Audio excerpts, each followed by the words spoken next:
Hi, welcome to the App Engine Fireside Chat, and we have apparently we have a big fire pit. So we mostly, I think what we'll do is the people we're waving to are members of the team. So if you think we're waving to you to come up on stage. So we'll do a quick round of introductions so you know who all the people are on stage, and when I say quick, pretty quick. And then start to answer questions from the audience, talk about topics that you're interested in us talking about. Let us know what you think. Please use the microphones on the side so that can be recorded. I guess I'll start intros, and then I'll go to Alfred next. So my name is Greg D'Alessandro. I'm a senior product manager on App Engine. I'm Alfred Fuller. I'm a software engineer on the App Engine data store. I'm Matt Wilder. I'm a site reliability engineer for App Engine. Brett Slatkin, software engineer. Max Ross, software engineer on the data store, Java runtime, various management functions. Alon Levy, software engineer on the serving infrastructure team and various management functions as well. Peter Manderson, engineering director, mostly management functions, I guess. I'm Sean Lynch. I'm one of the product managers on App Engine.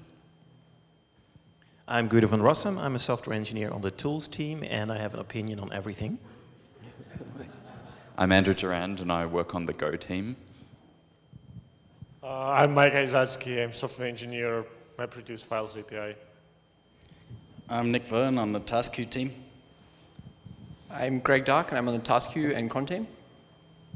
Wesley Chan, developer advocate. Peter McKenzie, engineering manager. Mickey Kataria, I'm another product manager.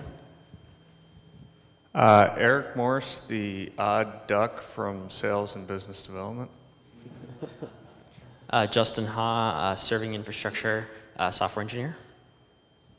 Tom Van Woordhuizen, I do documentation. I'm Michael Handler. I'm the tech lead for the site reliability engineering team for App Engine. All right, so this is actually a pretty good portion of the team you have here, and so we're happy to talk about the topics that you're interested in us talking about. We could talk amongst ourselves, that might not be as interesting. Does anyone have any questions or topics they want us to get started with?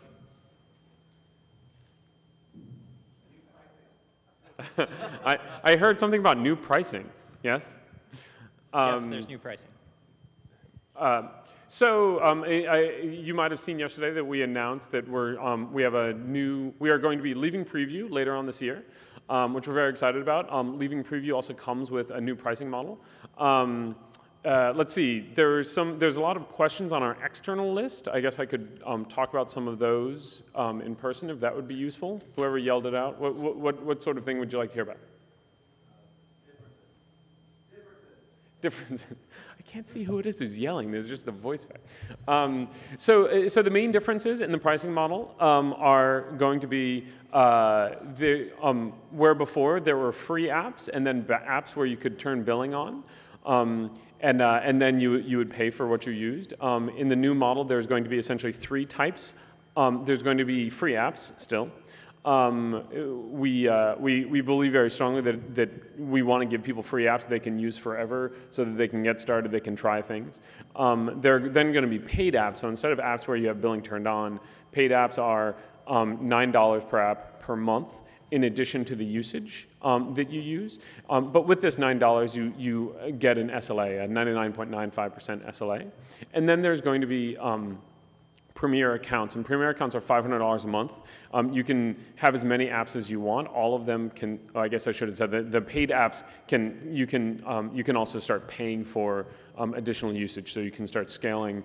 With the Premier accounts, it's $500 per month, but you get operational support as well as all of your apps can scale. You don't have to pay an additional fee per app, anything like that.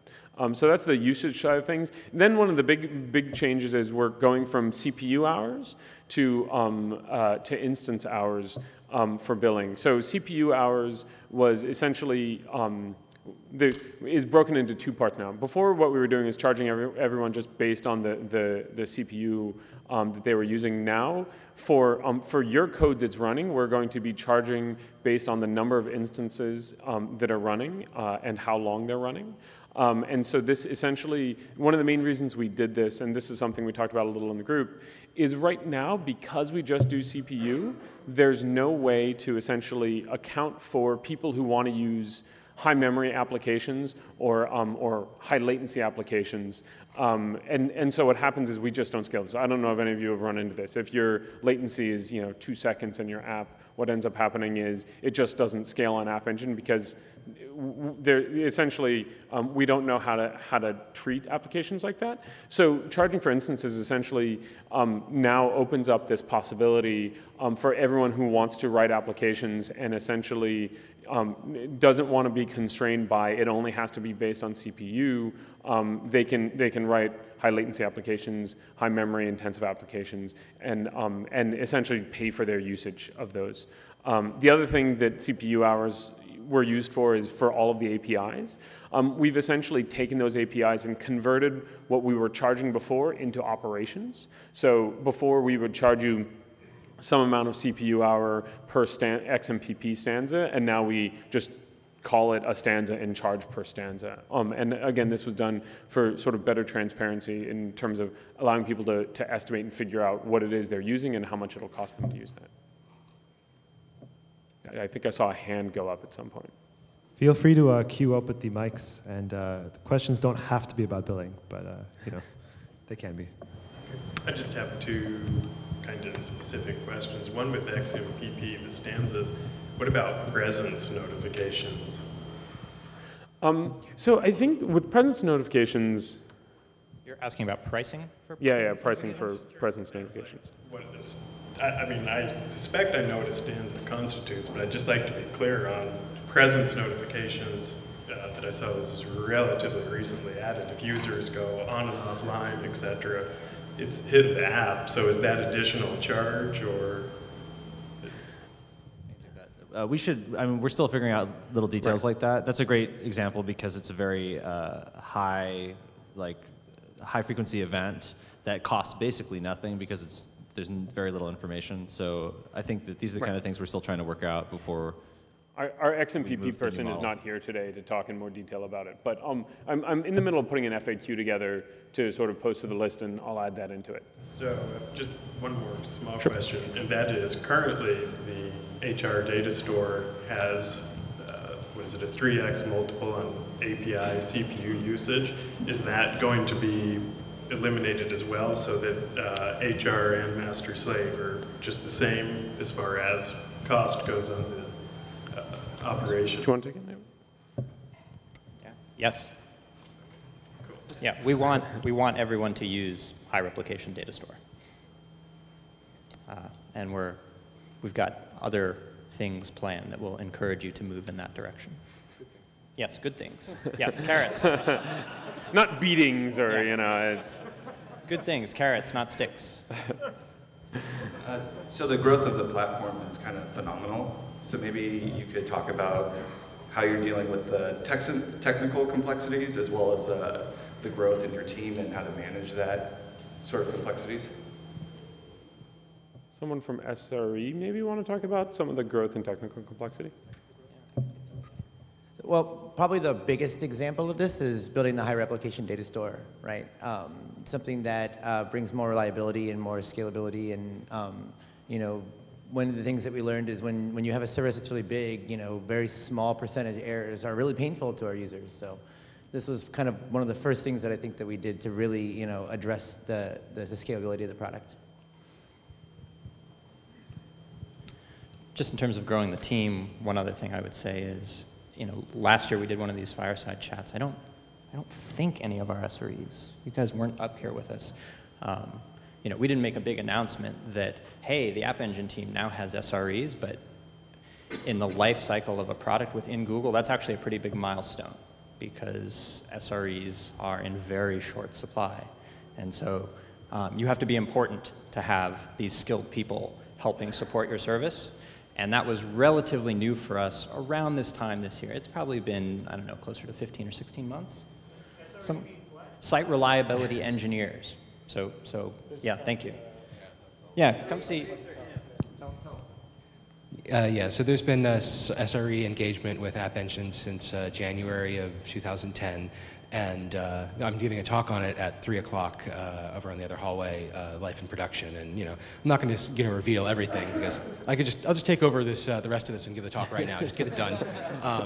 Dry run. But it's fantastic. Google's a moving environment in the same way that App Engine scaling is a moving environment, right? So we're getting tremendous growth. People are using the platform in ways that we never anticipated, and we're thrilled about that. But at the same time, Google's not standing still saying, well, this is what we offer. Google is growing. We've got other products coming online, infrastructure changes, disruptions that are caused by changes in the infrastructure, surprises that come to us. And this is all about what I end up talking about. And the high replication data store is based very explicitly on what we learned, and I talk very explicitly about the things that some of the things that happened to us, some of the things that we know could happen to us, some of the things that we're afraid could happen to us, and that the HR data store handles way better than the master-slave data store ever could. So come see my talk. The other thing I just wanted to add is we're also seeing a wider variety of customer types. Right? It's kind of like when you're just getting started and people are just sort of trying something out that's new. There's a certain sort of type of developer who will kind of give it a shot. Now we're seeing a very wide range of people to, kind of enterprises you wouldn't expect who are looking into using it, as well as one-person startups who are doing it on the weekend. And so I think it's been interesting trying to support and handle such a wide variety of customers. I had a more technical question, and that was, is there a good way to sync the Memcache across different instances? I mean, every instance should have the same view of Memcache. Right. So could you clarify? Well, yeah, and one application that I've got, it's collaborative story writing, and we'll have 50 or 100 people come in, and then they're all exchanging messages and stuff like that. But I've got a thing that's checking to see if they actually if their browser needs to refresh based on what it's getting from the Memcache. And I found that when it was spawning new instances, it didn't have that same information. That I had to. Yeah, I mean, Memcache is supposed to be a consistent view shared by all instances. Sometimes you can get evicted, and then you lose the information, so it can go away. But I think that you should definitely check out the new backends feature that they launched yesterday, which kind of lets you write your own stateful, memory-resident backend that has a consistent view. Okay. And maybe that would be a better fit for what you're trying to do. But if you could stop by our office hours and kind of give us some more detail, I think that'd be really helpful, because that's not how it should work. It should be there. Okay. That's the point, yeah. Thanks.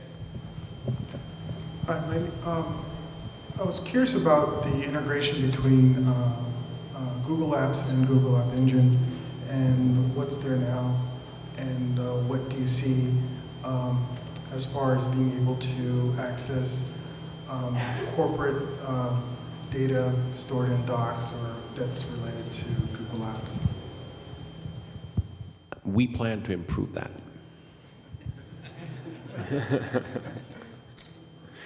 Great question. Echo the great question from the sales side of the house as well. This Need is a something better answer. Yeah, we're actively working on to sort of make that to make better and tighter integrations between those, because it's something that people ask us about all the time. We use URL fetch to interact with other services outside of App Engine. Unfortunately, we work with Apple push notifications, and that has to connect on a non-HTTP protocol. Is there any plan to make something which is non-HTTP-based URL fetch, or is there something that doesn't work with Google infrastructure or something like that? One of the things that we're currently working on is adding support for sockets. So you will be able to reach out on non-HTTP connections. Cool. Any timeline on that? Because we're actually not doing push notifications because of this. No timeline at the moment. Okay, cool. Thank you. There is a government initiative back in India, which is probably the world's largest private cloud that they'll be building. And currently, they are planning to use a NoSQL database, which is based on the Bigtable white paper. Because App Engine is not open source and you don't have support for private cloud. So is there any initiative from that front for wider adoption for such kind of large private cloud initiatives? The whole discussion of private cloud and things like that, first options, there are actually two separate open source implementations of the App Engine API, Typhoon AE and AppScale. And they're using projects like Cassandra to sort of back the equivalent, well, API equivalent of the data store in terms of functionality. From our perspective, when we're talking about things like HRD, there's just not a way that we can bottle that up. The fact that we have Mike and Matt working behind the scenes to do sort of failovers between multiple data centers at once isn't sort of something that we can put in a box and let you throw in a rack. And that's sort of the fundamental difference when people talk about private clouds as sort of an option.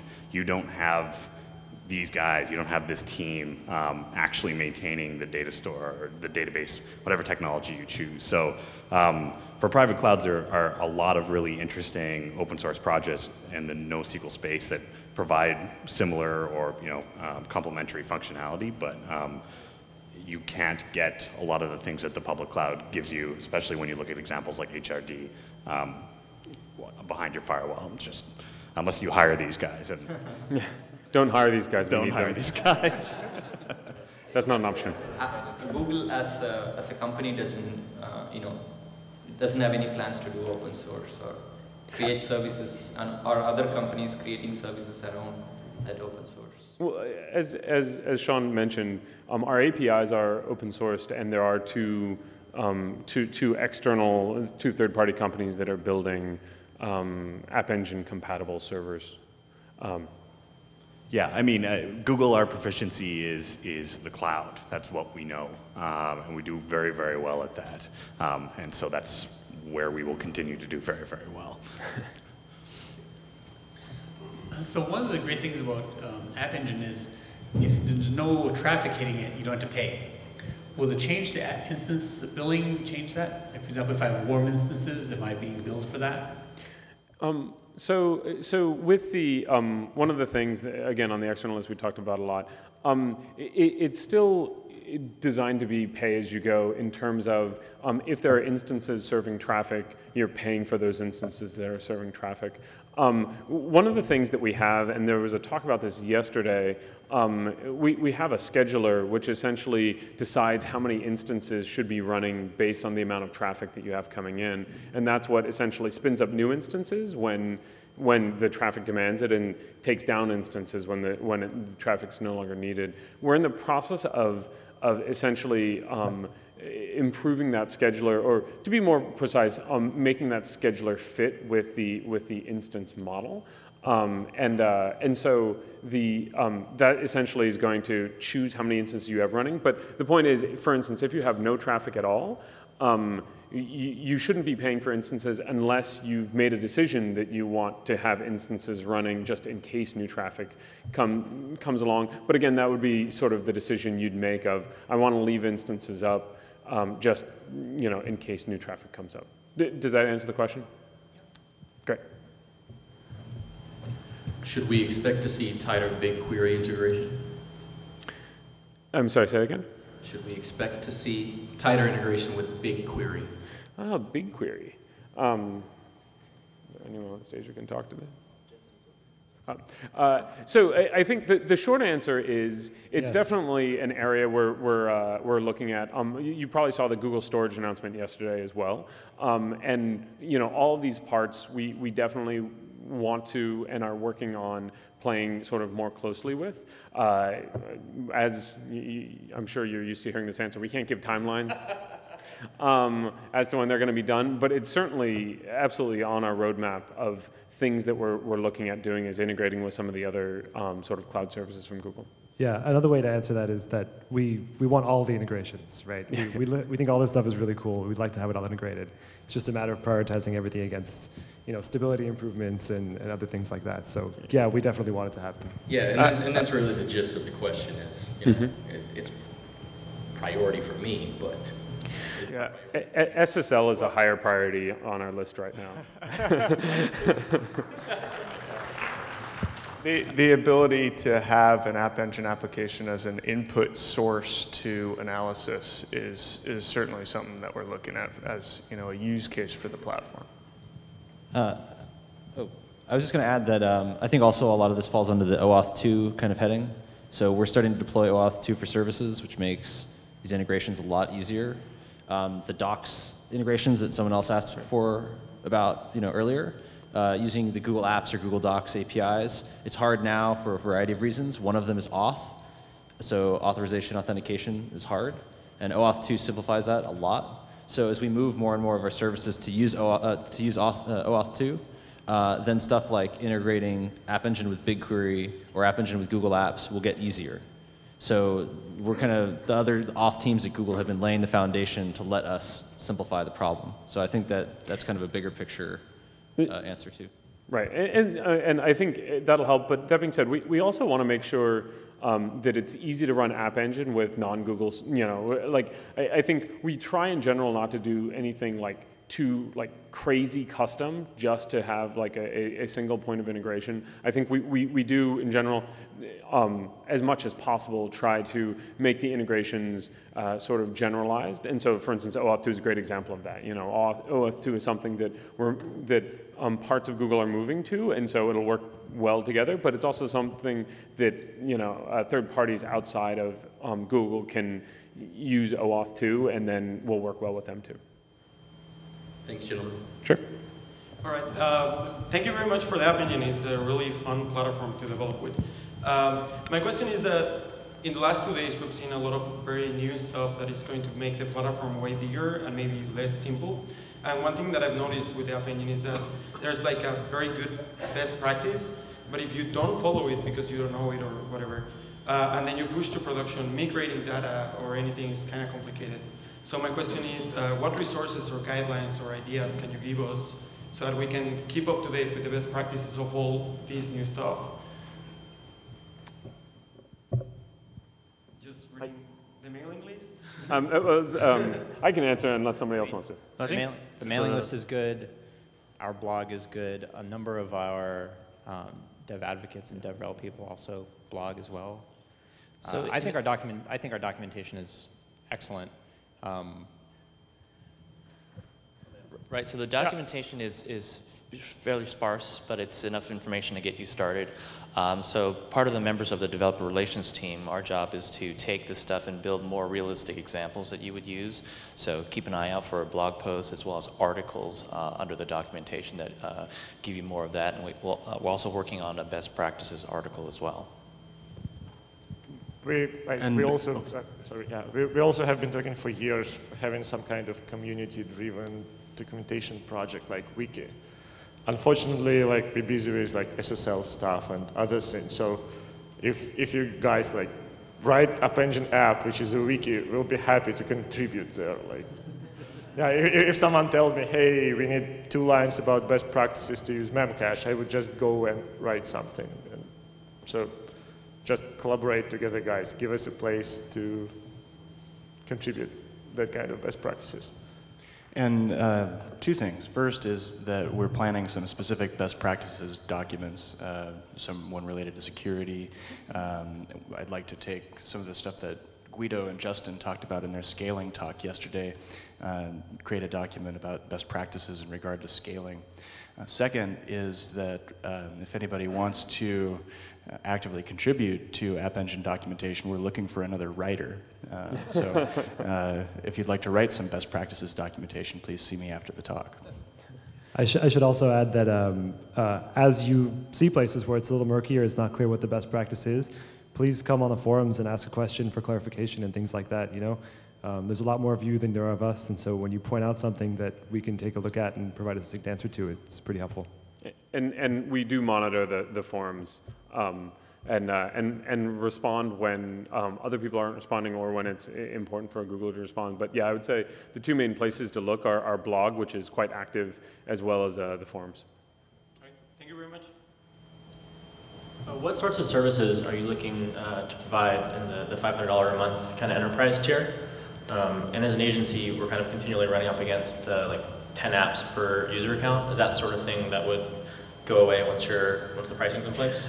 Yeah, so for the sort of premier accounts that are $500 per month, one of the main things that you will get is operational support, which a lot of our customers have been asking us for, so that they know that they can contact somebody. So asking a question on the list will almost always get you a response, but a lot of times you want essentially a guaranteed response time and not sort of waiting when somebody gets to it, essentially. But the other thing it does give you is as many applications, as many apps as you want, all of which can scale. And so if you're trying to run hundreds of apps, it's probably a good way for you to go. Those are the two sort of main aspects that you get with it. There are things that over time we might start adding in that are kind of much more of the sort of like enterprise-y type features. But for the most part, that's what it is right now. Does that make sense? Yep. Great. No more questions? Come on, there's got to be more questions. Come on, guys, we're not even halfway done. SSL. So what do you mean by SSL? Just kidding. SSL is, I guess, well, SSL is a very high priority for us. It is, we don't have a date that we can announce it. Are you? I can say something. Oh.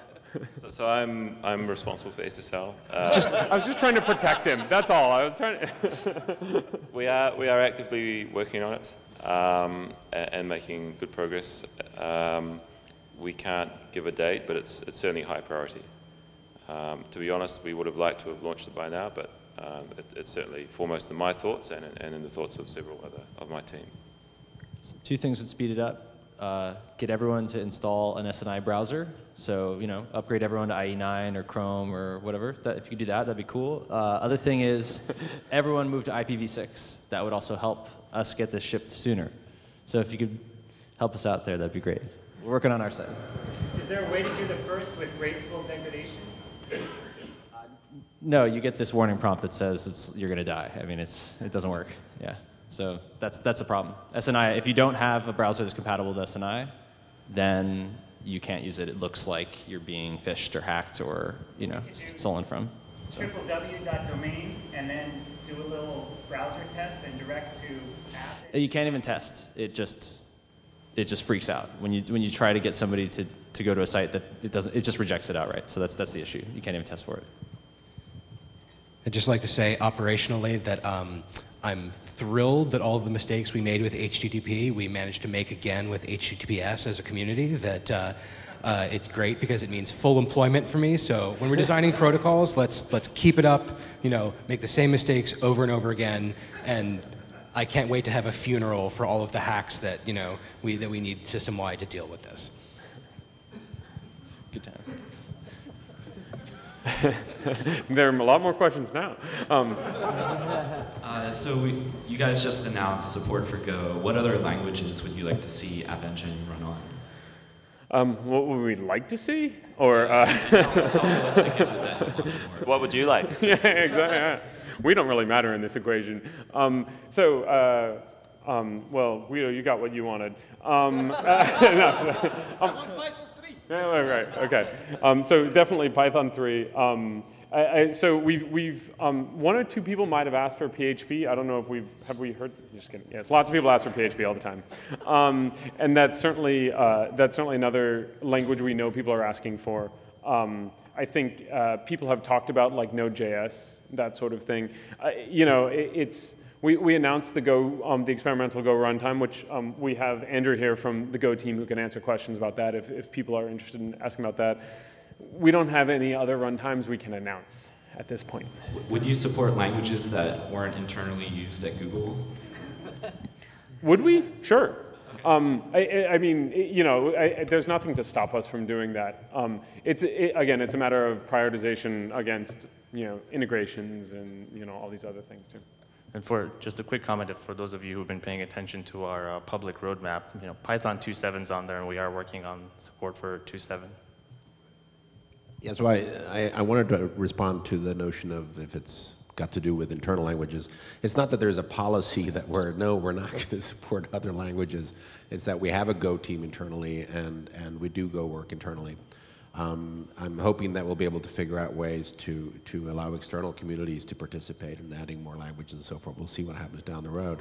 I do want to emphasize, though, that with Go, we're adding something that's fundamentally different than we would have with the other language options, which is that that's a genuinely compiled low-level language that we'll be able to run in App Engine. So that'll be very useful for services and so forth. Thanks.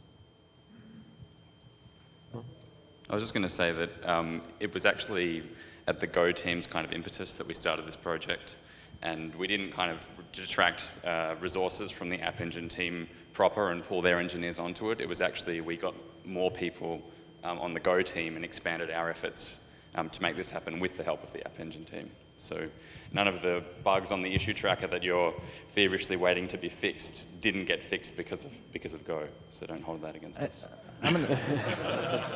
And to add to that, Go as a language has an unsafe package. PHP does not have an unsafe package. I think that's just .php is the unsafe package for PHP, right? So I think part of this is about isolation, security.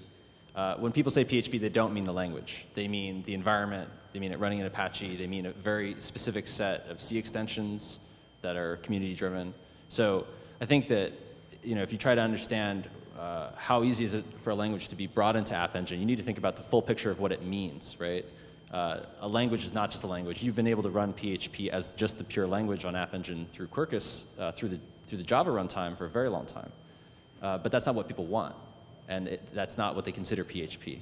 So that's another thing to remember is that it's, you want, when people ask for language, they're asking for how they program now.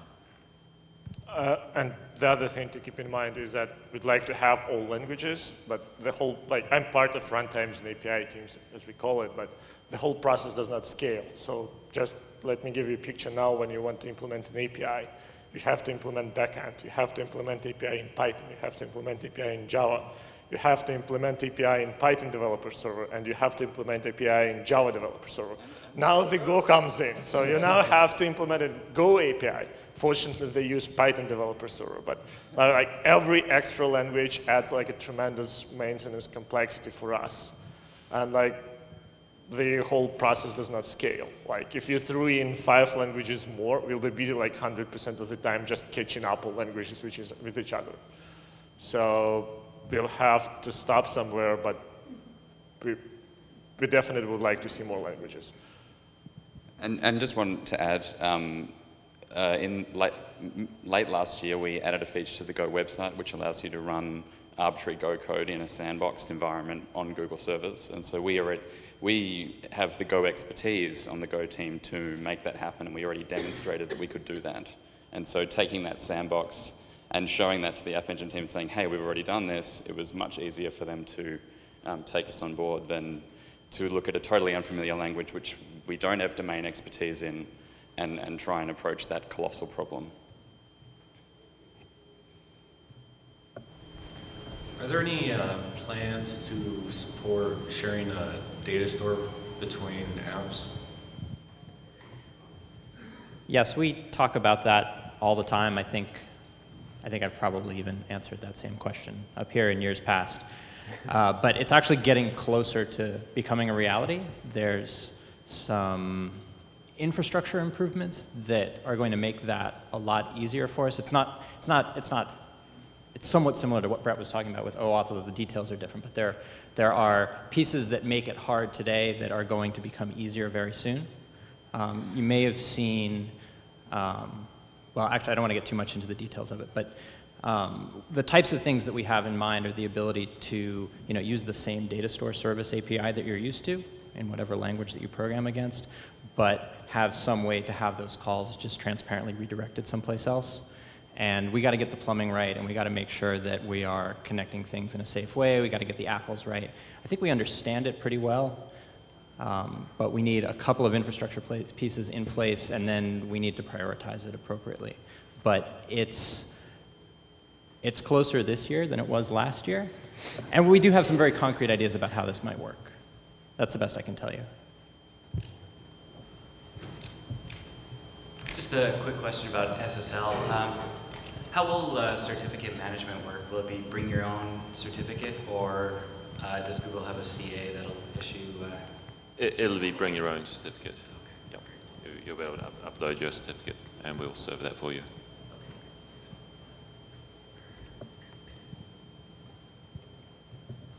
There we go. That's what I'd like to see. More questions. Two questions. What are you doing with regard to roles for administration? I noticed recently there was, a little enhancement there. Can you talk about what you might be doing going forward? And then also just any discussion that you can give us around some of the experimental SQL Server stuff that's out there? So for roles, Greta, do you want to talk to that? Or? We don't have any specific plans to sort of add more roles or more permissions, but the sort of the infrastructure we have for roles certainly would support more roles. So if we get sufficient feedback saying, well, there's a particular category of administrator in our system for which we would like to have a role that can do this but not that, and yet sort of, then we can certainly relatively easily add that to the system. So write up exactly what kind of role you would like to have added, and we'll look at it. And in response to the SQL question, so the SQL is actually currently in Trusted Tester. It has been for a little while. This answer is going to sound similar to SSL. We're working hard on it. We know it's really important. Although SQL actually is in Trusted Tester. So if you're interested in trying it out and seeing what it's like, you can certainly join our Trusted Tester program. We know how critical it is, and it's a high priority to get it out there, but things take time. This is probably more of an office hours question, but since you're running out of questions, it's a dumb debugging question. I've got a Python App Engine app that's been running fine. It's not in production yet, so I'm not worried about the bug yet. But what's happening is I'm getting very intermittent. It uses OpenID, OpenAuth to connect up to Fusion tables. And very intermittently, I'm getting 403 forbidden errors when I try to connect to the app. It runs fine for days, and then all of a sudden I'm getting 403 forbiddens for a while. And it'll be on one browser, but not another browser. It's not cookies. I've look at all that stuff and take a brand new browser on a VM that's never seen the app before. It'll get it or not. It's just pretty intermittent. Anything jump out at anybody, or I'll do some more troubleshooting on my own. No, stump the team. That's an S. Chris, it's hard to debug when you don't get description like that. Yeah, debugging on stage, huh? Yeah, That's So one possibility, and I don't know off the top of my head for Fusion tables, is that a lot of our APIs do sort of IP-based limiting, or some kind of limiting, so it may be that occasionally you're running into some of these. So that's one area to look at. It's possible. Yeah, I can't even connect to my app. Is what's happening, though. I'll do some more troubleshooting. Or you can come by office hours. So again, this question is about the asynchronous API that recently came up for data store.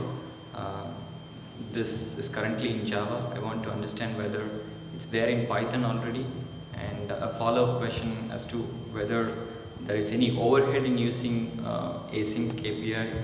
Is it very similar to a XHR where sync is merely a waiting call, or is there like an overhead where you create keys with stubs and you fetch entities as two different requests, which will have some overheads?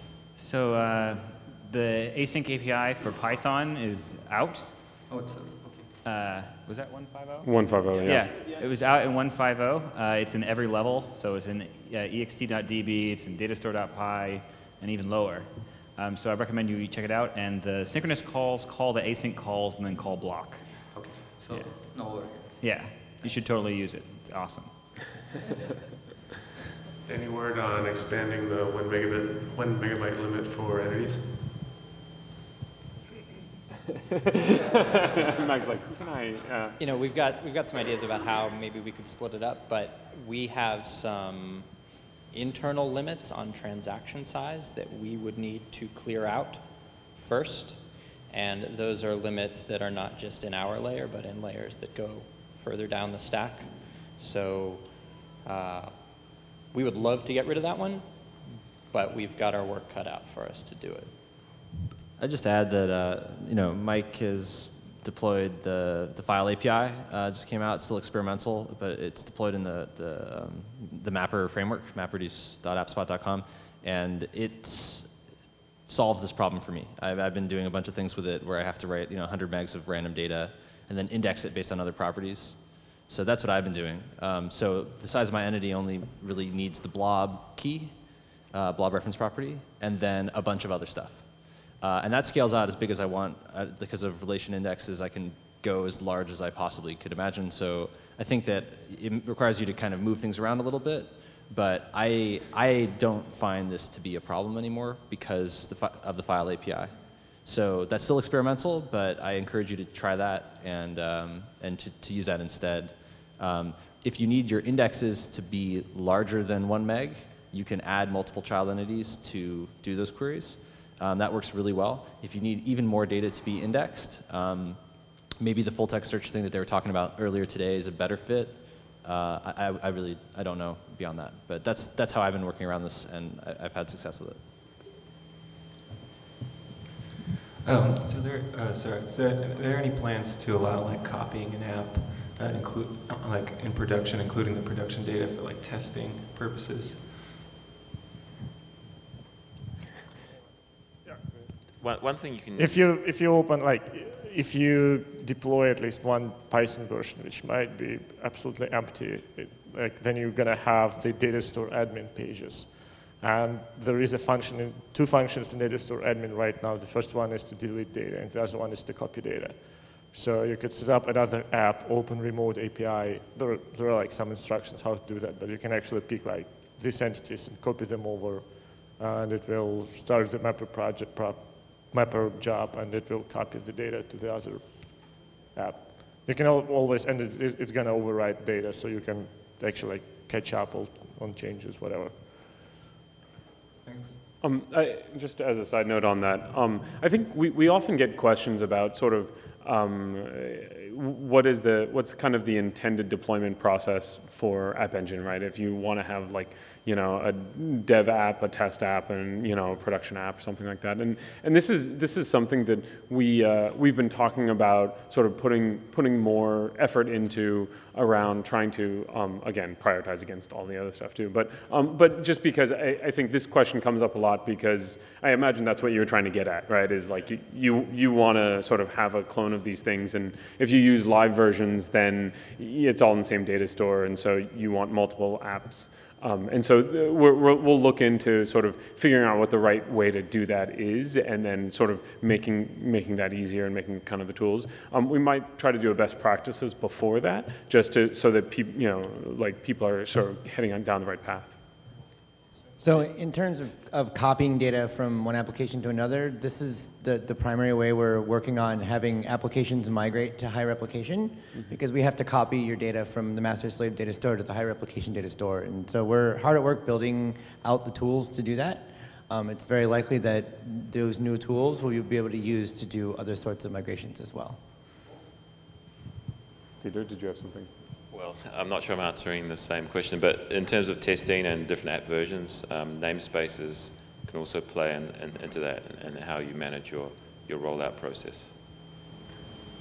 Rather than question, I'm curious to know about data store import and export tool that you have planned in your roadmap. I'm sorry. Data store import and export tool, how does coming along? Well, we have the bulk loader, right. And there's an experimental version. I think it's an SVN. Yeah, it is. Yeah. So there's a newer version of it. I think it's still a prototype. It's experimental. It's in the bulk loader SVN repository, but effectively it does all of the stuff on the server side. Exports to using the file API to some giant blob. You download the whole blob, and then you can re-upload it and then import from that blob again. So those kind of tools are really good for backups, or for saving and restore, for copying between apps, or for saving golden data that you then upload for staging and testing. So we've made progress in that direction. The tools are not ready for prime time. I think this fits in also with the tools we're using for high replication data store. So, there's a lot of effort in that direction, and I think all these tools will kind of converge really soon. I'm curious if you see adding official support to any number of open source projects, or if that actually enables you to use resources for other things that aren't covered by existing open source projects. Basically, how do open source projects fit into the grand scheme of things? Well, we have like a bunch of places where we talk about open source projects, especially like Objectify and some other kind of specialized ORMs that are really or like in Japan there's something called Slim3 that's the biggest thing for writing web apps on App Engine. So these are not officially supported, but the community has built tools that are for certain styles of programming much better than the tools that we've built, depending on the kind of developer you are. Like if you're a Spring guy, there's some tool that's better for Spring guys. So I think maybe we should officially support these, but we have the list of like tools, will it work on App Engine and stuff like that, and we try to maintain those kind of things the best we can, but maybe a rubber stamp would be useful to you, like recommended or something like that. Or integration into like or integration of projects that fill some missing functionality gap that maybe is not general enough to meet everyone's needs, but things like sessions or RPC or things like that. So the other thing I was going to say as well is that, it's hard to say what kind of official support means, although I think we want to encourage the open source community as much as possible. We talked earlier about kind of the other open source implementations of App Engine itself, and I think we like that. We want to encourage it. It takes some amount of time on our side when we open source APIs and those sort of things, for instance. And so, it's of course all a balance. But over the course of the year, I think we'll start to figure out if there's more things we can do to sort of encourage some of these projects.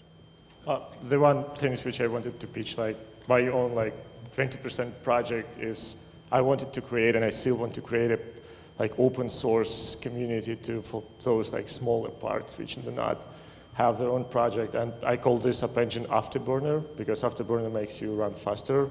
And I was kind of busy with MapReduce stuff and this Google I/O, but I want to announce it really soon.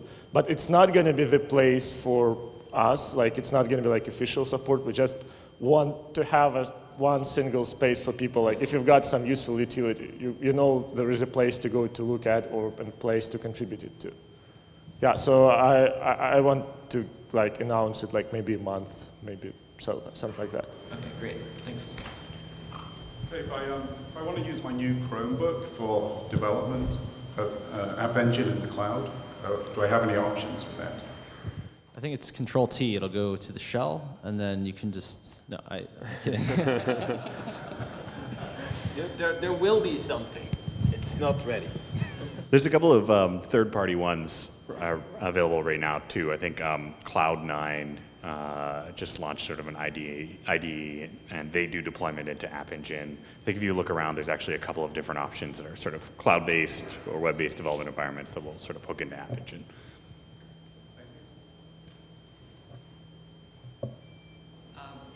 The Python SDK is 100% open source, but is there any thought of opening the Java SDK in the same way?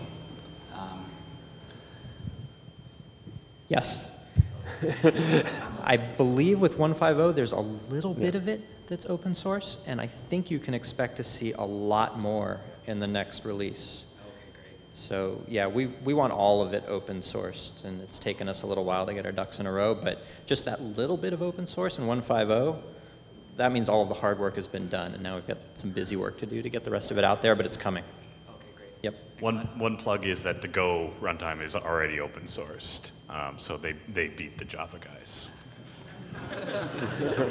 We are an open source project, so it's got an unfair advantage then. Thank you. There was quite huge outage this March. Who broke Python runtime? And what did you do to make sure that this won't happen again? So I can talk, or him I can.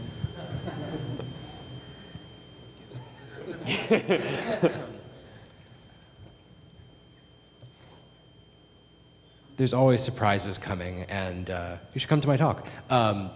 And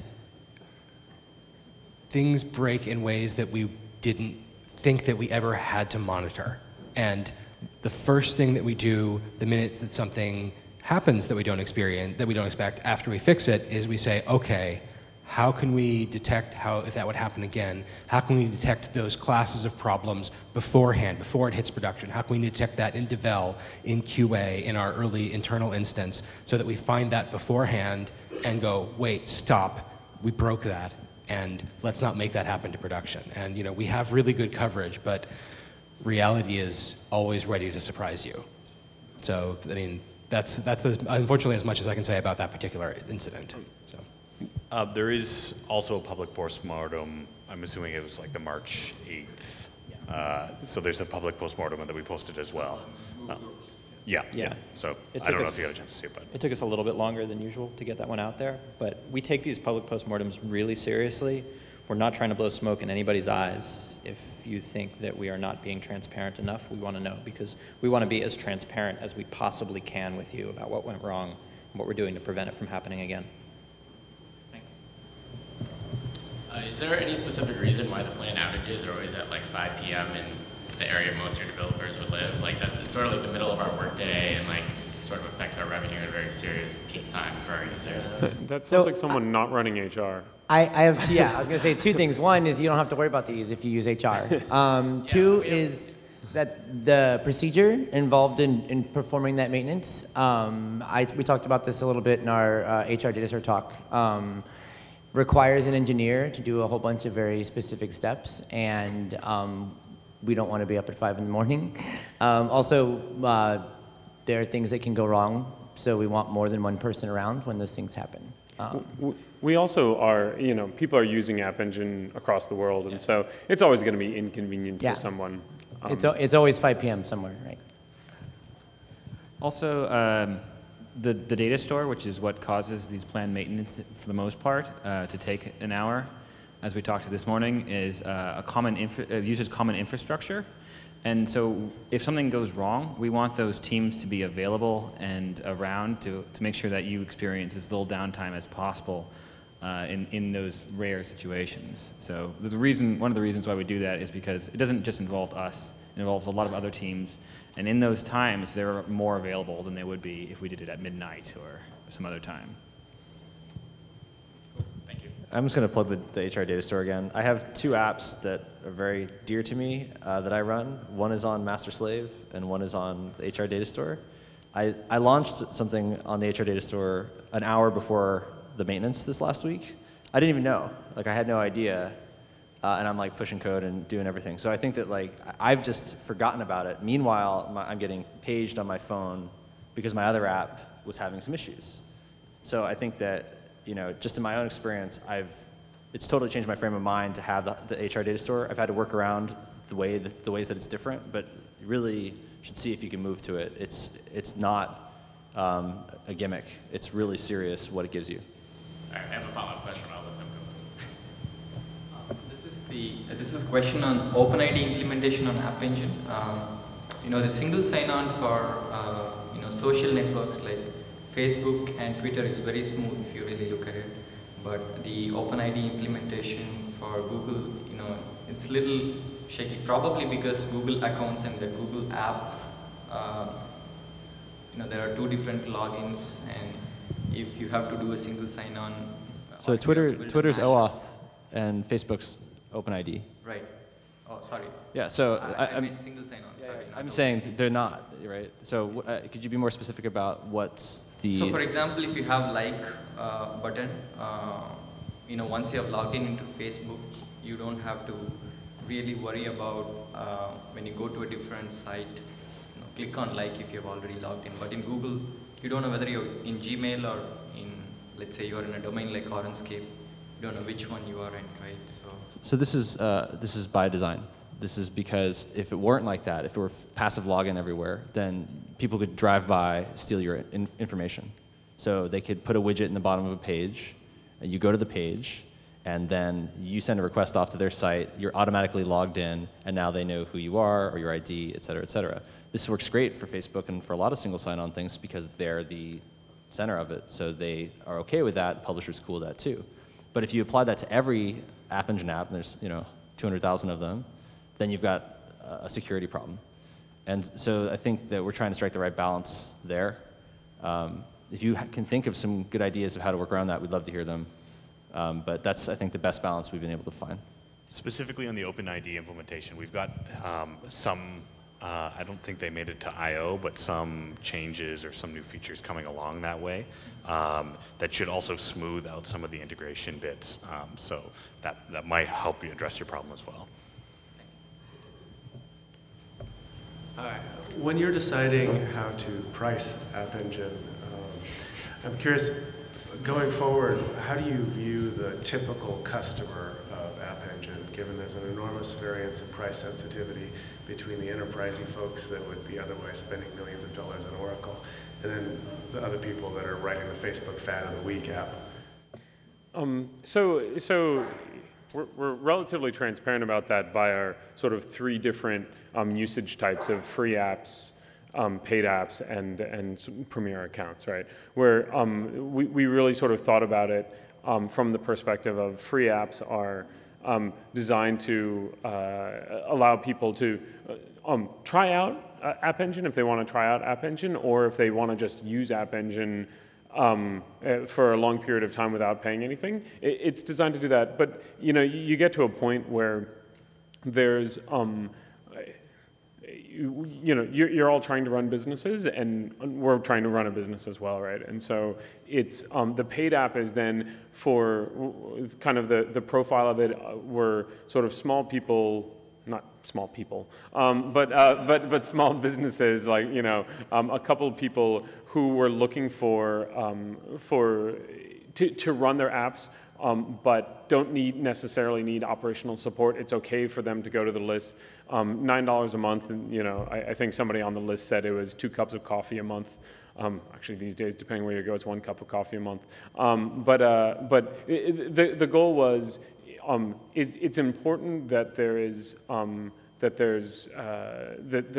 a monthly fee in there to pay for the SLA, and also as to essentially establish a contract with us, right? It's very difficult to have an SLA, and we got this feedback from customers before, where they really wanted to just have a relationship with us where they wanted to make sure that we felt accountable to them, but their usage wasn't that large, even though they felt like what they were doing was important to them. And so it's kind of hard when you're getting something for free to come into Google and be like, I can't believe it went down, this thing that you're letting me do for free.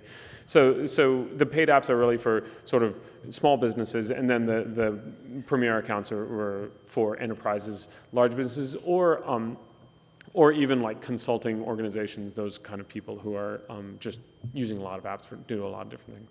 I guess what I'm wondering is about the part of the ecosystem that has very high traffic apps with very, very small margins. Greg? No, sure. So we just to be clear, the price increase that we're doing now is targeted at the self-selected group of current App Engine users, right? So it was pretty much entirely driven off of analysis of current usage, current apps, and we did extensive, we're a metric-oriented company. We did extensive slicing and dicing of all those numbers and looked at how this impacted different kinds of use cases. And we targeted so that for the vast majority, a very high percentage of current users would look at the price as being, okay, well, this is still a really good deal and it's cheaper than any alternative. There's going to be pathological cases where you've basically been riding on the fact that we've had a subsidized service and that you might have to look at it again. I've talked to some developers that have said that, well, okay, well, we just needed to go in and re-architect a little bit and optimize a little bit, and guess what? Then the usage numbers went down by a certain percentage. But it should be a very small percentage who are impacted in that way. Conversely, for most apps that are paying money, the consequence is going to be that you're going to be paying more. I mean, there's no ifs or buts about that. But that is also by intention, because we want this to be a really successful commercial product for Google so that we can build on it. But it also should not be compared with unmanaged services. I've seen some online discussions about, this is cheaper than, it's cheaper to do X over here. When you do the aggregate comparison, you should look at the aggregate of your whole service, and you should consider the fact that on App Engine you're getting a fully managed service. Right? So we're happy to look at any particular benchmarks. We had internal dozen or so different models for different use cases where we wanted to be competitive on all of them. So I think at the end of the day, the community is going to still find it's a really, really good deal. Thank you. So I think we're almost out of time, so maybe one last question. I've just got a really simple one. Is there any prospect of being able to map a custom domain to a specific version of an app? No.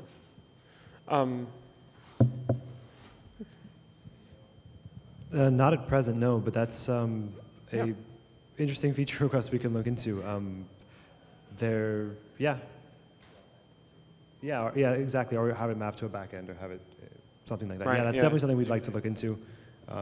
Yeah. This is an area we're actually looking at right now anyway, of kind of like what's the best way to do some of that. And so I'm glad you mentioned that. It was something we hadn't specifically talked about. Yeah. Good feedback. Thank you. Thank you. So I guess that's it for us. Yeah.